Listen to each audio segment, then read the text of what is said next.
Muy bienvenidos, queridos alumnos de cuarto medio. Aquí estamos nuevamente presentándoles un material con el cual vamos a trabajar a continuación. Como ya hemos dicho anteriormente, es importante conocer el contexto histórico en el que se desarrollan las obras que estamos estudiando, por cuanto el contexto histórico es lo que determina de algún modo la forma de pensar y de ver el mundo de los autores. Recuerda que en esta unidad te aproximarás al contexto histórico, social y cultural del siglo XX, el que está marcado por conflictos bélicos que hacen cambiar la perspectiva que el hombre tiene de la existencia. Este contexto se refleja en las obras literarias y en las no literarias que leerás en esta unidad. Desde la lectura de ellas podrás vincular la visión del mundo del siglo XX con tu realidad. La posmodernidad. En la época moderna, siglos XVI al XVIII, se creía que el avance tecnológico y la razón humana iban en constante evolución. Esta idea de progreso permanente, sustentada en que la racionalidad de la mente y las ideologías podían ordenarlo todo y darle sentido a la existencia, entró en crisis a finales del siglo XIX. Más tarde se suman a esto las dos guerras mundiales que provocaron una gran desilusión respecto de la razón, del progreso y de la superación permanente del ser humano. Variados descubrimientos en el ámbito de las ciencias ayudaron a profundizar esta crisis. Por ejemplo, la teoría de la relatividad y la física cuántica, que modificaron la manera de interpretar el universo. El principio de incertidumbre de Heisenberg, que afecta los estudios de la física al afirmar que datos como la posición de un objeto solo pueden ser determinados de manera relativa en relación con las variables que se establecen para su estudio.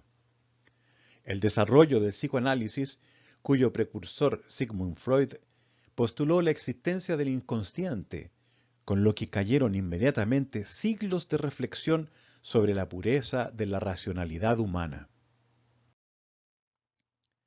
Como consecuencia de estos descubrimientos, resulta característico del siglo XX la desaparición de las interpretaciones únicas de la vida.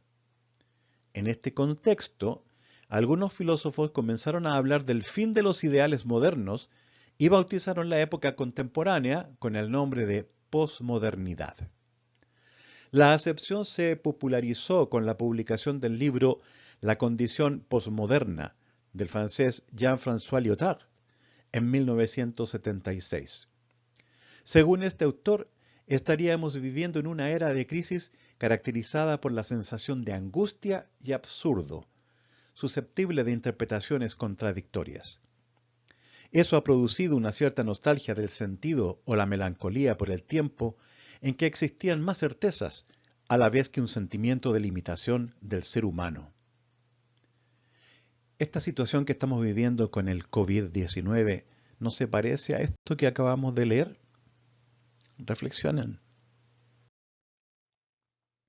Otra cualidad está dada por no pensar más la historia de la humanidad como una serie de sucesos lineales en constante evolución y mejora, y con esto, la ruptura de la realidad, pues si el tiempo depende del punto de vista del observador, la certeza de un hecho no es más que una verdad relativa y por lo mismo incierta.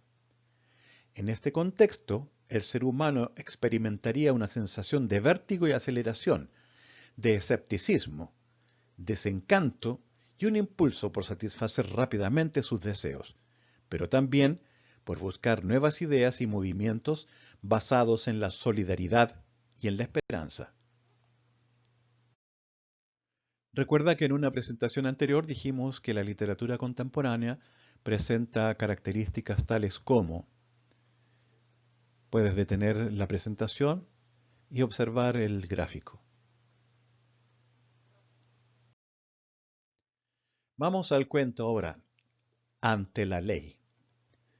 Autor Franz Kafka.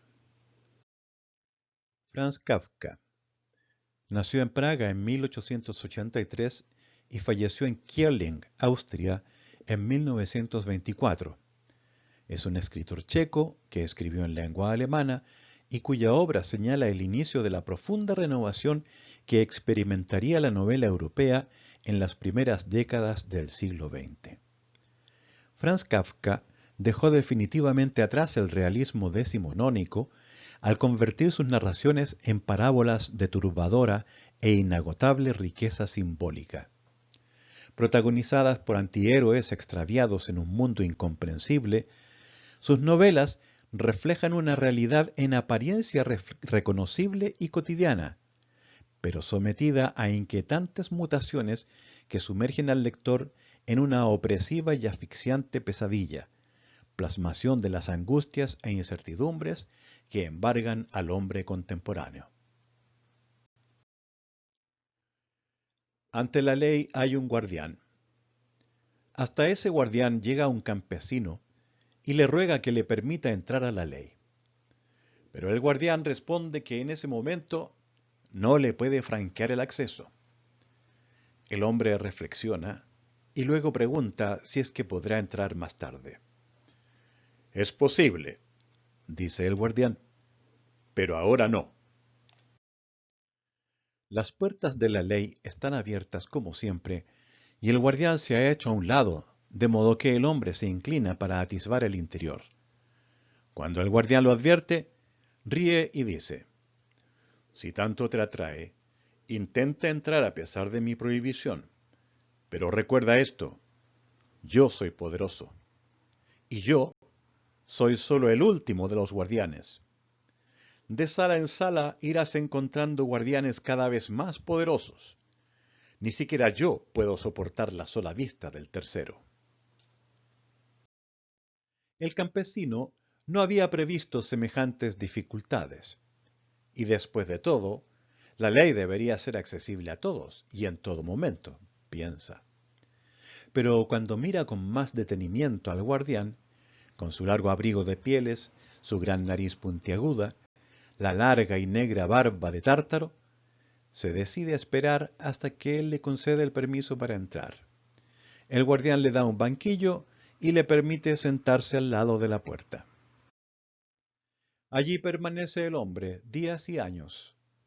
Muchas veces intenta entrar e importuna al guardián con sus ruegos. El guardián le formula con frecuencia pequeños interrogatorios.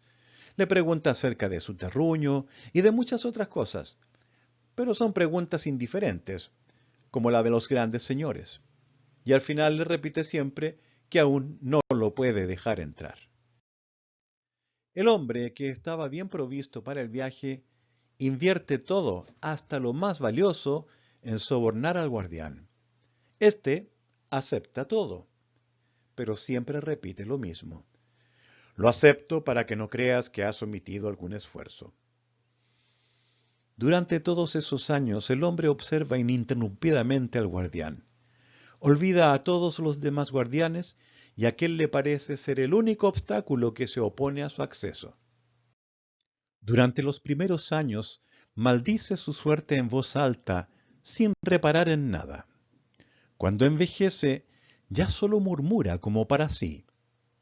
Se vuelve pueril. Y como en esos años que ha consagrado al estudio del guardián, ha llegado a conocer hasta las pulgas de su cuello de pieles, también suplica a las pulgas que lo ayuden a persuadir al guardián. Finalmente su vista se debilita y ya no sabe si en la realidad está oscureciendo a su alrededor o si lo engañan los ojos. Pero en aquellas penumbras descubre un resplandor inextinguible que emerge de las puertas de la ley. Ya no le resta mucha vida. Antes de morir, resume todas las experiencias de aquellos años en una pregunta que nunca había formulado al guardián. Le hace una seña para que se aproxime, pues su cuerpo rígido ya no le permite incorporarse. El guardián se ve obligado a inclinarse mucho, porque las diferencias de estatura se han acentuado señaladamente con el tiempo en desmedro del campesino. ¿Qué quieres saber ahora?, pregunta el guardián. Eres insaciable. Todos buscan la ley, dice el hombre. ¿Y cómo es que en todos los años que llevo aquí, nadie más que yo ha solicitado permiso para llegar a ella? El guardián comprende que el hombre está a punto de expirar y le grita para que sus oídos debilitados perciban las palabras. Nadie más podía entrar aquí, porque esta entrada estaba destinada a ti solamente. Ahora cerraré. Bien, ahí está la historia y aquí están las preguntas. No te confundas porque en el libro aparecen con una numeración diferente. Las preguntas aparecen en la página 35 al final del cuento Ante la ley. Te deseamos que tengas un muy buen trabajo, que sigas bien de salud junto a tu familia y que todo salga bien y que nos encontremos en algún momento de este año no muy lejano. Un abrazo.